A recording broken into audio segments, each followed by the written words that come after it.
এই রফিক এক নিঃশ্বাসে বাংলাদেশের 64 জেলার নাম বল। বাংলার মাথায় ঢাকা মহানগর, পাশে নারায়ণগঞ্জ, গাজীপুরে কারখানা, মুন্সিগঞ্জে নদীর গান, মানিকগঞ্জে পদ্মা ঢেউ, টাঙ্গাইল মিষ্টি রসগোল্লা, কিশোরগঞ্জে গানের টান, নরসিংদীর কলা, রাজবাড়ী, ফরিদপুর, মাগুরা, ঝিনাইদহ,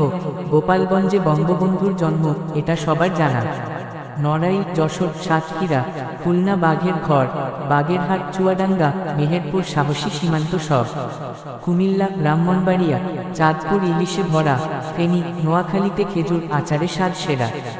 লক্ষ্মীপুর, রাঙ্গামাটি, খাগড়াছড়ি পাহাড় রং, বান্দরবনের ঝর্ণার ছোঁয়া, স্বর্গীয় নীল ঢং, চট্টগ্রাম সমুদ্র বন্দর, কক্সবাজার লম্বা সৈকত, ব্রাহ্মণবাড়িয়া, সুনামগঞ্জ, সিলেট চায়ের কোনা, হবিগঞ্জ, মৌলভী বাজারে সাত মাটি, সাত রং, ময়মনসিংহ কৃষিভূমি, ইটপাথরেও ঢং, শেরপুর, জামালপুরে চর, নদীতে হাওয়ার গান, চাঁপাইনবাবগঞ্জ, আমের দেশে রাজশাহী মহান,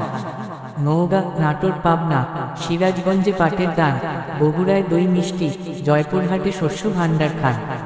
রংপুর, কুড়িগ্রাম, লালমনিরহাট, নীলফামারী, ঠাকুরগাঁও, পঞ্চগড়ের সাত চা বাগান, এদেশ বড়ই চমৎকার নাম, কিশোরগঞ্জের ভৈরব আছে, শরীয়তপুর, মাদারীপুর, বরিশাল, ভোলা, বরগুনা, ঝালকাঠি নদীর সুর, পটুয়াখালী, পিরোজ।